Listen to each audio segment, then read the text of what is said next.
This is Digraj Singh Rajput. Welcome to next toppers. गर्मियों की छुट्टियां लग चुकी है। ये जो गर्मियों की छुट्टियां होती ना, ये एक जो फ्लो बना होता है ताजा ताजा, कि मान लो हम 10th में आए, 12th में आए, बोर्ड एग्जाम है, या फिर जो 9th में भी बच्चे आए रहते हैं, तो ऐसा रहता है कि यार मोटिवेटेड है, इस साल बहुत अच्छे से पढ़ेंगे, शुरू से पढ़ेंगे, और वो दिखता भी है। शुरुआत के 1-2 महीने बहुत एंथुसियाज्म के साथ हम पढ़ रहे होते हैं, लेकिन फिर क्या होता है ना, फिर ये जो गर्मियों की छुट्टियां आती है, तो ये एक तरह का ब्रेक ले आती है। और ये जो ब्रेक ले आती है, तो इस ब्रेक के बाद में हम इतने गड्ढे में चले जाते हैं कि फिर वो बाउंस बैक करना बड़ा कठिन हो जाता है। बाउंस बैक होता जरूर है, लेकिन फिर वो होता है प्रेशर में। कहां प्रेशर में? एग्जाम के टाइम। तो वेलकम टू दिस वीडियो। इस वीडियो में हम फटाक से कुछ ऐसे पॉइंट्स डिस्कस करने वाले हैं जो शायद आपको आपके समर वेकेशन के टाइम पे आपके जो भी क्लास है उन क्लास में अच्छे से प्रिपरेशन करने के लिए एक रोड मैप दे सकते हैं। छोटी छोटी चीजें हैं, मगर मोटा मोटा इंपैक्ट है उसका। तो कुछ पॉइंट्स मैं आपको बताऊंगा जो आपको ध्यान रखना है अपने समर वेकेशंस को बेस्ट तरीके से यूटिलाइज करने के लिए।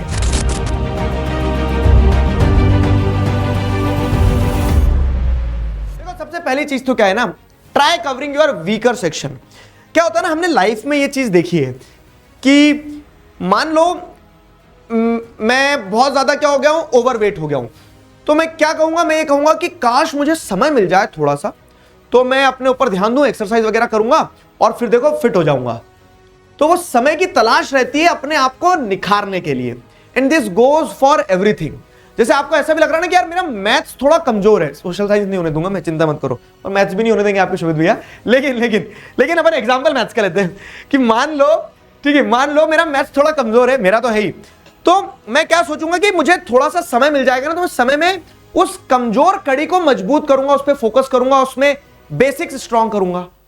तो समय है मेरे दोस्त। अभी आपके स्कूल्स नहीं लग रहे हैं, अभी आपके पास में जो दिन का 7-8 घंटा जो भी आपका स्कूल में जाता है वो बच रहा है पूरा।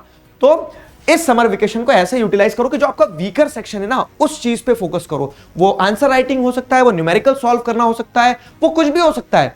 तो उस कमजोरी को पकड़ो, उस कमजोर कड़ी को मजबूत बनाओ। ये टाइम का बेस्ट यूटिलाइजेशन होगा। दूसरी इंपॉर्टेंट चीज क्या है, be consistent and stick with NCERT. होगा क्या ना कि आप एग्जाम आने से पहले, जैसे आप बहुत सारे तरह तरह के सैंपल पेपर सॉल्व करोगे, मैं भी अपना सैंपल पेपर दूंगा, तो सारी चीजें तुम क्या करते हो, एग्जाम आने से पहले उन सारी चीजों में लग जाते हो। लेकिन अगर आपने अभी के इस समय में जो बेसिक्स है, be strong with your basics, तो वो जो बेसिक्स है आपके की एनसीईआरटी तो पढ़ना ही पढ़ना है, ये तो नॉन नेगोशिएबल है।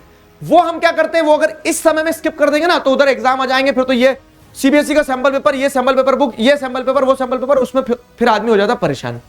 तो इंपॉर्टेंट चीज क्या है, इंपॉर्टेंट चीज यही है कि आप अभी के इस टाइम फ्रेम में क्या करो, इस टाइम पीरियड में एनसीईआरटी को पकड़ो, और एनसीईआरटी को पकड़ के क्या कर लो, बहुत अच्छी तरह से कंप्लीट करो। क्योंकि ये टाइम है, ये गोल्डन टाइम है, जहां पे आप यूटिलाइज कर सकते हो बेसिक्स को स्ट्रॉन्ग करने में, जो एसेंशियल पार्ट है उसको कंप्लीट करने में। तो ये हो गया।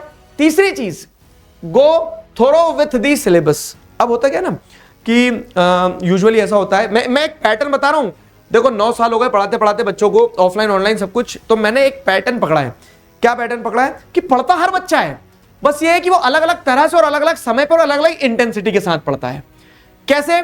तो जब एग्जाम आएंगे ना, तब हर व्यक्ति पढ़ रहा होगा, अब एग्जाम आज सुबह देने जाना है, तो सुबह अगर 5 बजे उठ के मैं पढ़ूंगा, तो सुबह 5 बजे उठ के पढ़ूंगा, तो मैं डिटेल में, तो जैसे आरंभ बैच में आपको डिटेल में एक एक एनसीईआरटी की लाइन पढ़वाता हूं, वो लेक्चर ही जैसे एक चैप्टर 10 घंटे में खत्म हुआ, तो वो सुबह के 1 घंटे में तो कर नहीं सकते हो। तो आप 1 घंटे में क्या करोगे, फिर दौड़ा के 1 शॉट देख लोगे। काम वो भी आते हैं, लेकिन जब आपने सिलेबस बहुत अच्छे से एक एक कोना, एक एक लाइन पढ़ लिया होगा ना, तो फिर क्या हो गया, तो फिर उस चीज का आपको एक अलग ही इंपैक्ट देखने को मिलेगा।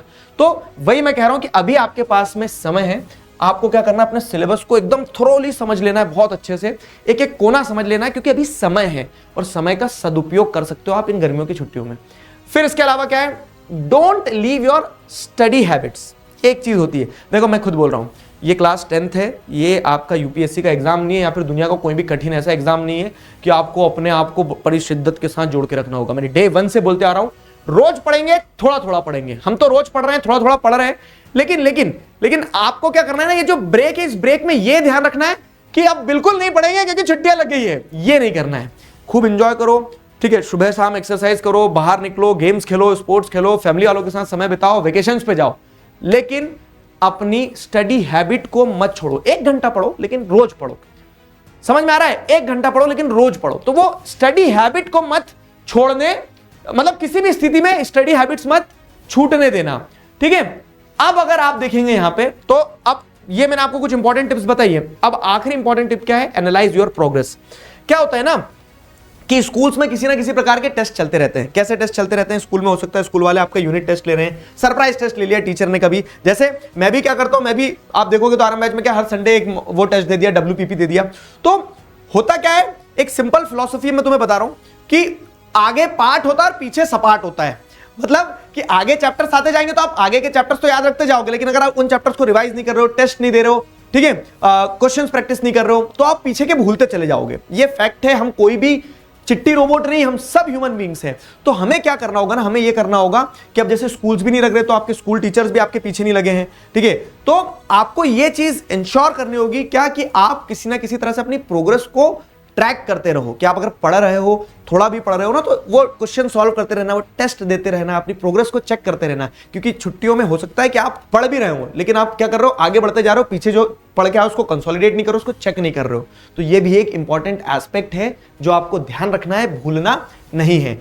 इन सारी चीजों के अलावा क्या, ये जीवन का वो हिस्सा है, आप उस फेज में हो जहां आप निश्चिंत होकर खुलकर जीवन को जी सकते हो।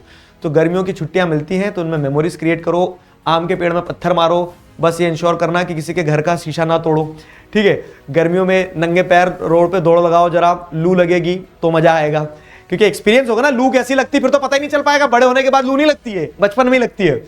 तो जी भर के ये मेमोरीज क्रिएट करना और वेकेशंस को एंजॉय करना और पढ़ते रहना, और जो जो चीजें मैंने आपको बताई है वो उनको क्या करना है, उनको ध्यान रखना है। मिलेंगे नेक्स्ट वीडियो में, तब तक अपना ध्यान रखो, मुस्कुराते रहो। अभी के लिए साइन ऑफ करता हूं। Signing off with this, together we can, we will. Thank you very much.